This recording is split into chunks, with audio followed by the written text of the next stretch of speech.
shutter. Pagka dito pa sa may inunuman natin dati, makalilate naman tayo dun. Double decker bus. Dito kami sasakay. Okay.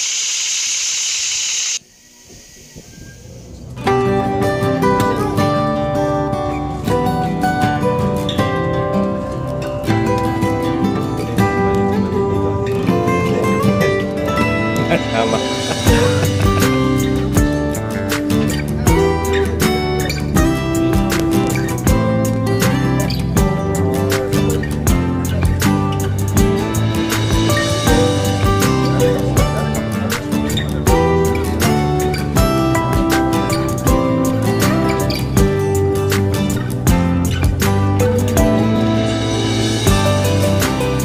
Malalim na yun.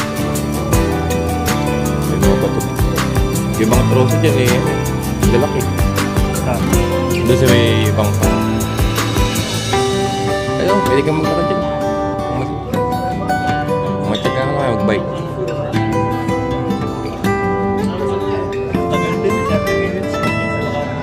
Pagka magbabike ka?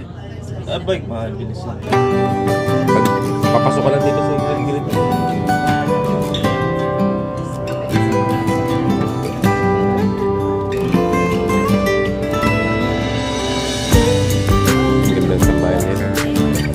Overnight, iinom pa din. Yan, iinom. Kaya nga, overnight. Ayun lang, ayun.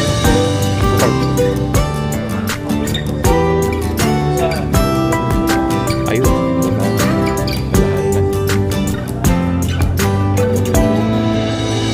Unang honolulu natin, wala nang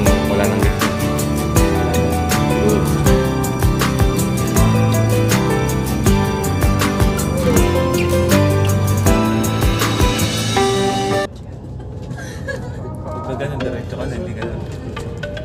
Ay, malaglag.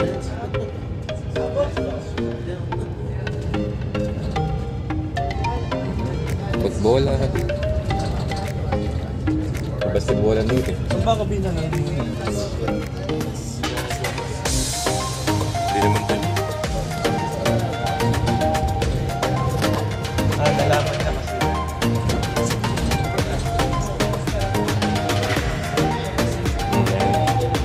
Iwitan.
Also, he ran his own business and used to money to have a car.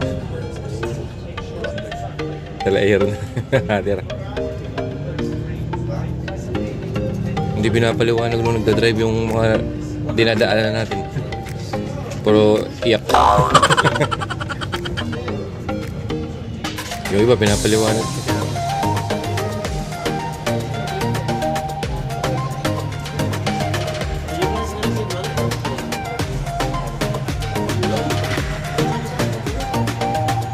Starbucks.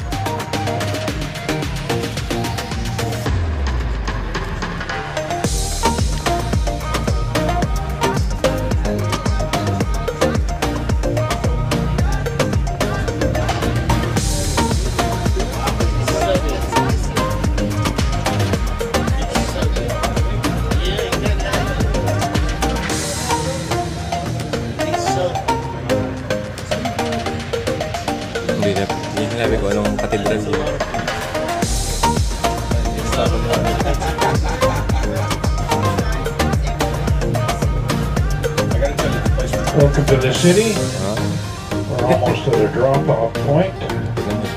I'd like to point out next door to this McDonald's there's a Shoppers Drug Mart should you need a drugstore. I'm going to turn right on Government Street. I'll drop you off on Government at Gate Street. That's where you're going to get picked up to get back to your ship on Gate Street. There's usually a bus sitting there. We run about every 10 minutes. Dati mag-uwi. Last bus at 9 o'clock. Mahal dun sa ano. Kapag. Now if you go about 8 blocks to your left, you'll find yourself at Victoria's Inner Harbor. Go 4 blocks to your right, you will see Chinatown. Ay, sa may Chinatown na. Sa right daw. Ayun, hindi Straight ahead is Bastion Square, behind the Irish Times pub. Irish pub.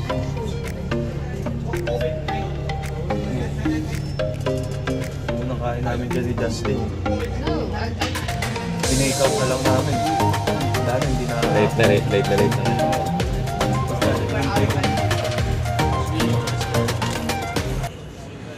Taming Chinatown.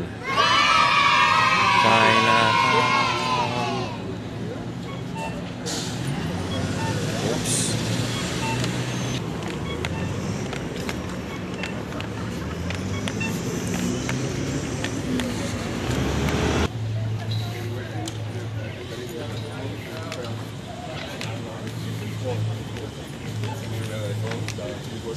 The Silk Road. Oh, may patya pa.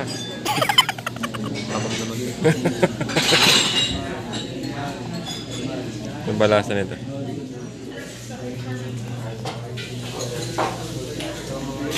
Yo, paisa.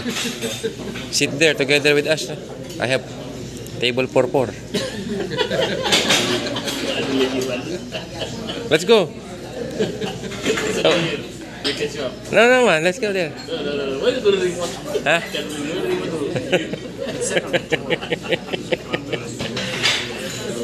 Well, gear. Eh? Yes, no? Okay, come later. Huh?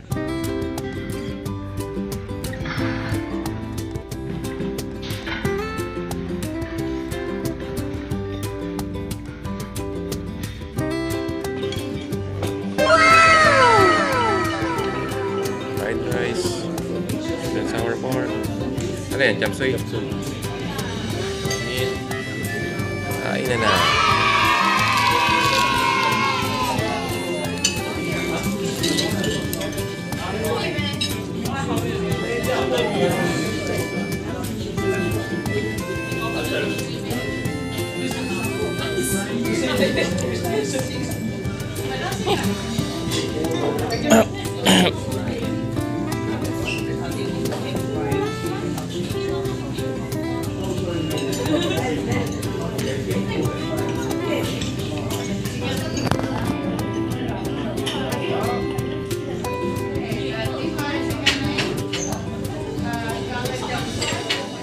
Go.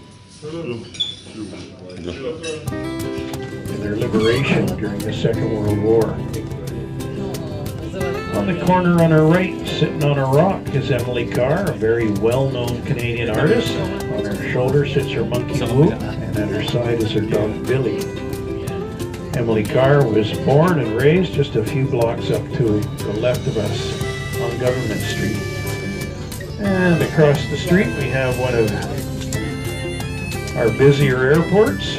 The call letters are YWH. All Canadian airports start with Y, and WH stands for legislative buildings on the left, lit up with 3,300 white lights. One light represents every jewel in the crown jewels. The lady on the pedestal out front is Queen Victoria. Victoria's named for her, as is the Empress Hotel. Legislature, but they didn't want you looking up her skirts. And another Rattenbury designed building, the Ellis Island of Western Canada. Until a few years ago, that was the Royal London West. Born in Peru to a Peruvian mother, a father from the Basque region of Spain. He's credited with sailing and charting as far north as Alaska. There was a crisis rowing around the strait earlier.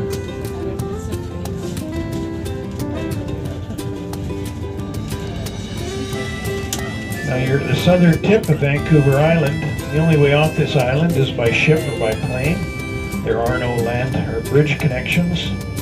Most people would travel about 20 miles from here out to the tip of the Saanich Peninsula, get on a BC ferry, car ferry. They can take over 300 cars. You can also catch a float plane from the inner harbor, and here you can get a helijet.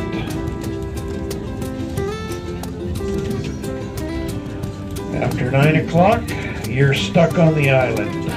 It's a vast ferry. So we're back at Western Canada's busiest cruise ship terminal. This is Ogden Point. In 2019, we had about 250 ships visit us. This year, we're expecting in excess of 350. Next year looks just as busy. Our last ship is scheduled for November 4th.